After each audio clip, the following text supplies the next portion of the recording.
mengenalnya sebagai Watu Kendit. Mari kita telusuri bersama-sama.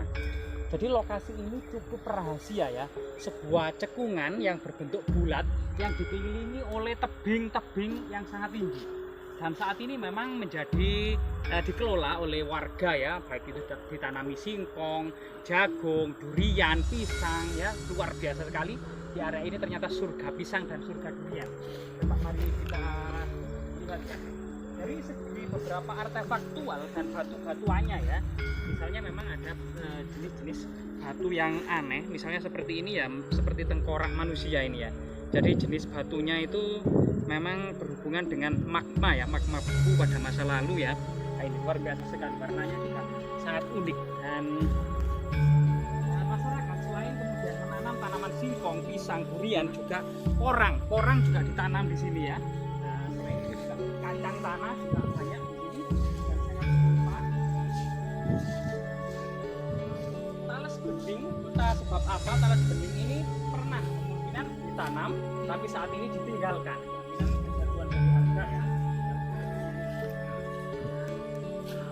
Pisang di sini juga cukup banyak ya, tanda-tandanya ini kemungkinan jenis pisang Cavendish, selain itu ada pisang raja, pisang kepok, ini pisang kulin ya. Nah ini ternyata pisang di sini saking melimpahnya gitu ya. Di kubu kecil ini banyak pisang yang matang dan entah sebab apa saking banyaknya dan sangat melimpah.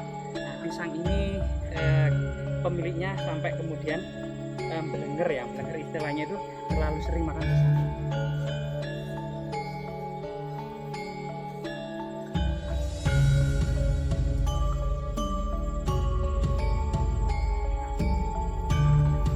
Jadi suasana kebun-kebun seperti ini tuh seperti taman surga ya. Daun-daun singkong itu cukup melimpah sebagai sayuran sehari-hari. Lalu ini adalah kacang tanah.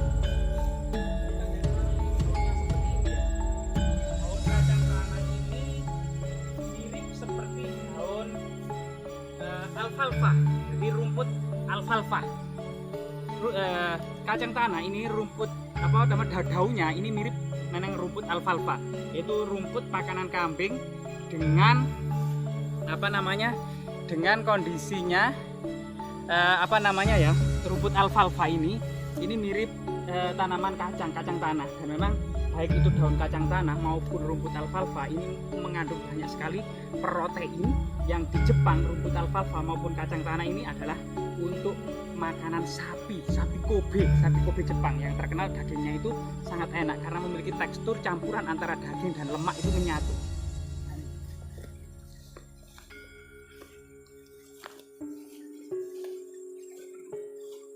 Jadi tanaman porang di sini juga tumbuh sangat tinggi, lebih dari apa namanya, sekitar 60 lebih dari 70 cm ya, atau lebih dari 170 cm. Nah, jadi sangat tinggi sekali tanaman porang. Selain di bawah durian yang lagi berbuah kecil-kecil ya, tanaman pisang juga sangat besar seperti pisang ini. Ini kok pisangnya besar-besar Pak? Pisang apa sih ini Pak? Berentel. Apa? Berentel. Pak, pisang berentel ya. Itu sangat besar-besar sekali dan sangat subur tentunya ya area ini. Karena itu ternyata juga di area ini ditanami rambutan. Nah, rambutan. Sedangkan pohon durian yang berbuah sangat lebat dan rendah ini adalah pohon durian. Jadi sehingga kemungkinan kesuburan tanah di sini ya dari buah-buahan, pisang, Bapak. Nah, tanaman tales, kacang tanah, jagung dan lain sebagainya ini diduga pada masa lalu peradaban Neolitik, Megalitik, masa prasejarah. Ini tanah ini juga sesubur ini dan ini merupakan sebuah sumber makanan. Dan dekat dengan juga sungai, ini memang memungkinkan adanya sebuah kehidupan atau hunian masyarakat prasejarah.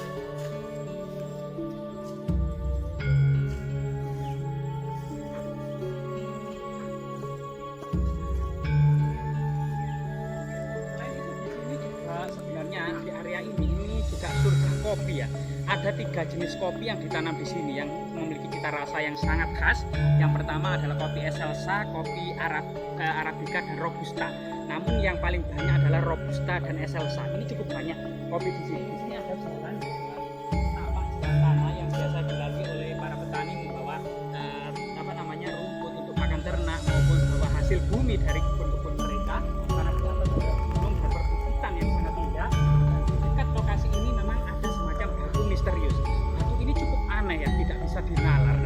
juga merupakan tinggalan dari peradaban Neolitik Megalitik, peradaban prasejarah atau peradaban batu besar. Ini ada kayak arcaan finish ya, menyerupai bayi, warnanya kuning. Jadi cuman ini ada semacam kayak pahatan ya, seperti kepala ular, memang mirip seperti kepala ular. Banyak sekali memang masyarakat prasejarah itu juga mengenal kepercayaan bahwasanya dunia ini ada dua, dunia atas dan dunia bawah. Dunia atas itu terdiri dari simbol-simbol matahari, kuda, burung elang gitu ya, dan kemudian terang. Sedangkan dunia bawah itu diidentifikasi sebagai dunia yang gelap, bumi, kemudian ular, kemudian kura-kura dan buaya. Ini adalah simbol-simbol dunia bawah pada masa lalu. Sedangkan sebenarnya baik masa prasejarah maupun masa peradaban tradisi Hindu-Buddha, ular atau ular naga tetap memiliki posisi sebagai penjaga dunia bawah. Termasuk dalam kepercayaan tradisi Hindu, ular naga adalah sebuah makhluk ular raksasa yang penjelmaan Dewa Wisnu yang menopang alam semesta di atas kepalanya. Ular juga menjadi simbol selain di India, di Cina disebut liong atau ular naga, dan di Inggris atau Eropa disebut dragon yang memiliki karakteristik juga berbeda. Dapat kita nah di sini teman-teman.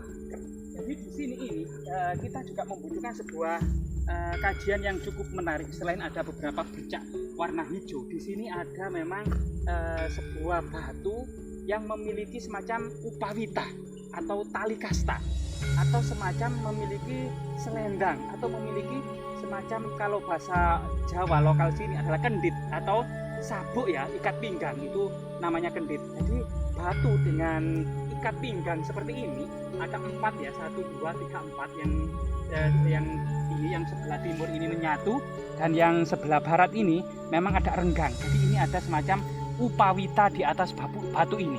Jadi batu ini memang sangat langka dan tiada duanya. Apakah upawita atau tali kasta atau kendit atau ikat pinggang yang ada di batu ini sebuah simbol alami, ataukah memang jejak pahatan yang dibuat oleh leluhur kita? Karena bagaimanapun juga sesuatu yang memiliki di atas permukaan batu ini memang seperti dipahat ya. Jadi diduga ini juga merupakan bagian dari peradaban leluhur kita ya, yaitu batu kendit atau batu dengan memiliki sebuah tali-tali yang lurus ya di permukaannya. Dan ini cukup langka dalam menyeruak peradaban Neolitik Megalitik masa prasejarah. Bisa di zoom ya, bisa didekatkan kamera ini. Dan ini merupakan salah satu jejak budaya peradaban kita yang sangat luar biasa sekali. Kemungkinan memang ini merupakan tidak terlepas dari asal usul sejarah peradaban prasejarah, peradaban Neolitik Megalitik atau batu besar. Kemungkinan di bawahnya ada sesuatu yang disembunyikan oleh leluhur atau untuk menandai area ini, karena area ini jika kita lihat ya ada sebuah cekungan ya. Jadi dibatasi oleh bukit-bukit tinggi yang berbentuk seperti mangkok atau tanah yang melengkung di sini. Kemungkinan pada masa prasejarah di sini tidak menutup kemungkinan adalah sebuah hunian masyarakat prasejarah dengan menetap sebuah desa kecil sekitar 10 kepala keluarga yang menggarap area sekitarnya ya, termasuk berburu dan mengumpulkan makanan pada masa prasejarah. Dan ini salah satu kemudian jejak-jejak leluhur yang patut kita lestarikan. Coba kita beralih ke yang lainnya ya. Mungkin ada peradaban yang berhubungan dengan batu kendit tadi. Jika kita lihat dan ke atas, maka di sini dan undak-undak dari area batu kendit ya. Jadi arah ke sana. Di sana ada gerbang batu ya, gate, not gate atau gerbang tanpa gerbang terdiri dari batu-batu besar. Ada semacam struktur kemudian berundak-undak yang menuju ke sana. Artinya dimungkinkan bukit inilah saksi bisu dari peradaban, semacam peradaban piramid. Jadi ke sana. Jadi ini luar biasa sekali. Coba kita lihat, kita penasaran bahwasanya di sana ternyata ada memang semacam peradaban batu besar ya, semacam piramid seperti Gunung Padang, dan ada beberapa batu yang sangat misterius yang ada di atas sana. Coba kita lihat.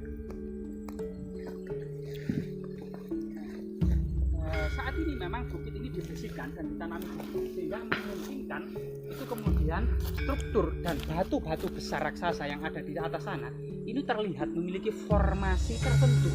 Nah, apalagi di sana itu ada batu pecah yang permukaannya itu sangat datar dan rata. Nah,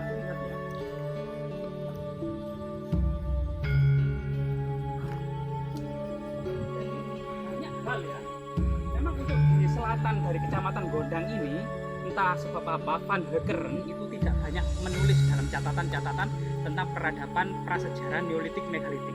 Yang ditulis oleh Van Heckeren lebih banyak di lereng Gunung Welirang daripada lereng Gunung Anjas Moro ini. Gunung Welirang itu di desa-desa itu banyak catatan Van Heckeren, antara lain di Sajen, di di Petak, di Jeruk, itu banyak sekali catatan-catatan tentang batu peradaban batu besar, baik itu batu Dakon, batu Lumpang, Tata Batu, kemudian Berundak, kemudian Menhir, Dormen, itu dicatat. Namun di selatan dari Kecamatan Gondang ya, yang di lereng-lereng Anjas Moro ini memang kita tidak banyak menemukan catatan-catatan itu. Meskipun tidak banyak ada catatan-catatan dari Van Heckeren, juga di lereng Gunung Anjas Moro ini juga memiliki banyak sekali tinggalan-tinggalan peradaban megalitik ya, semacam Stonehenge, Circle atau batu temu gelang, Menhir, Dolmen, dan batu-batu yang lainnya. Coba di sini ya. Jadi di sini ada semacam punden berundak-undak. Di sini ada tanaman rempah-rempah. Dan di sini ada gerbang batu. Sampai di sana ini ada semacam struktur klaster batu ya. Coba kita cari artefak yang lainnya selain formasi. Nah, dari sini kita akan bisa melihat dan kemungkinan dahulunya ini adalah struktur pemujaan batu besar Neolitik Megalitik, karena di sana sampai di sana ada formasi batu tertentu yang menandakan di sini dulu memang ada semacam peradaban megalitik yang ada di sana ya, batu menyerupai sebuah jamur susunan jamur tertentu. Semoga kemudian situs-situs seperti ini terus lestari dan bermanfaat serta bisa memberikan edukasi ke tengah-tengah masyarakat bagaimana kemudian proses dan berkembangnya peradaban terutama di Jawa Timur ini, mulai prasejarah, kemudian peradaban perunggu, pengaruh dan perkembangan agama Hindu-Buddha, masuk dan berkembangnya agama Islam, sampai kemudian munculnya bangsa Eropa membuat perkebunan-perkebunan dan munculnya pemikiran-pemikiran modern dari Eropa. Dan ini semuanya menjadikan sebuah kondisi yang semakin kemudian masyarakat ini semakin menuju ke idealnya seperti apa ya. Semoga bermanfaat.